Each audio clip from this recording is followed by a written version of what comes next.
Picture this. You're cruising with your crew at 2 a.m., windows down, music blasting, because your genius friends dared you to take the shortcut over the old bridge. And you're like, YOLO, what's the worst that could happen? Spoiler alert, the worst happens. You clip the guardrail, the car flips once, and boom, straight into the river. Water hits the hood like a freight train. Now you're sinking fast, doors pinned shut by pressure, air pockets shrinking, and every bad decision you ever made is flashing before your eyes. Welcome to the consequences, bro. But here's how you don't die today if you stop being an idiot for the next 60 seconds. Your car's nose dives first because the engine's heavier than the trunk. Water rushes in through the vents and floor cracks at about 20 gallons per second. Inside, the air compresses like a balloon in a vise. Your body? Instant adrenaline dump, heart slamming at 180 beats per minute, lungs screaming for oxygen even though you're still breathing. That's your sympathetic nervous system hitting the panic button.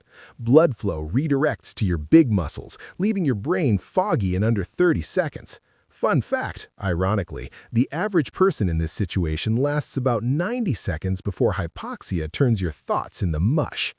You feel the cold creep up your legs, pressure squeezing your chest like the universe is personally mad at you. That's hydrostatic pressure doing its thing. Every meter deeper adds another 1.4 pounds per square inch pushing against the metal. Doors? Forget it. The outside force on a single door hits 2,000 pounds easy. You're not opening that with biceps and vibes. Here's the part most people roast themselves on. Your brain lies to you. It screams, call 911, or wait till it fills up so the pressure equalizes. Yeah, no. That's how you become a statistic. I've seen the ghosts of people who tried exactly that, still waiting for their equalization while the last bubble leaves. Don't touch your phone, don't muscle the door, and for the love of whatever you believe in, don't sit there holding your breath like you're in a movie. That just burns your oxygen faster. So here's the actual survival script that works in the real world. Remember SWAC. Seatbelts off, windows open, out immediately. That's it. First, slap that seatbelt release the second the car hits water. Takes 1 second, saves your life.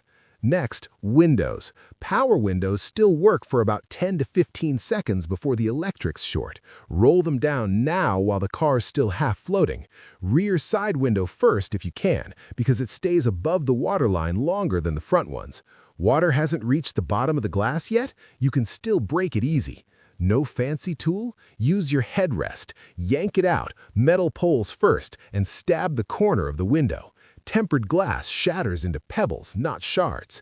If you're fancy and actually listened to me before, you've got a rescue me or a spring-loaded punch in the glove box. One tap and you're golden.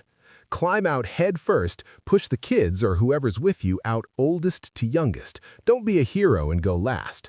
Once you're out, the car might create a suction current as it sinks, so kick away hard and swim up toward the light. You've got maybe one good breath left. Exhale slow on the way up so your lungs don't explode from the pressure change. Surface, cough, live. That whole escape? 30 to 60 seconds if you move. Wait longer and the pressure differential locks every window and door tighter than my coffee-stained regrets. Now let's talk about the stuff that doesn't work, because movies have lied to you your whole life and I'm here to call them out. Picture the hero in every action flick. Car underwater, dramatic music, he punches the window with his bare fist and it explodes like sugar glass. Cute. In reality, that fist bounces off like you're slapping concrete. Tempered glass is designed to spiderweb, not shatter from one meat hook. Or the classic, wait till the car fills up, pressure equalizes, then open the door calmly. Mythbusters literally tested this, confirmed it works after you've already used up all your air and turned blue. Experts who study these crashes every year say the same thing. Waiting is how you die. The pressure equalizes only when the entire cabin is flooded. By then, your brain's running on fumes and the car's nose down in the mud. So yeah, Hollywood survival looks cool on screen and kills you in real life. Here's how you don't die today. Windows first every single time. This is where most people screw up and turn a bad day into a permanent one. They panic, freeze, or try to be smart and wait. I died from bad decisions, remember? I get it. But your body is screaming shut down because it thinks you're drowning already. Sit there feeling sorry for yourself and the water wins. Move like your afterlife depends on it, because it might. Be honest, would you actually remember swak when the cold water hits your ankles, or would you be the dude trying to kick the door like an action star? Drop it in the comments. I read every single one from the void. If you want more of this, exact ways to not die in the dumbest situations possible, hit subscribe and ring the bell. I've got nothing but time up here and way too much ghostly coffee. Next time your car decides to take a swim, you'll be the one telling the story instead of becoming the cautionary tale.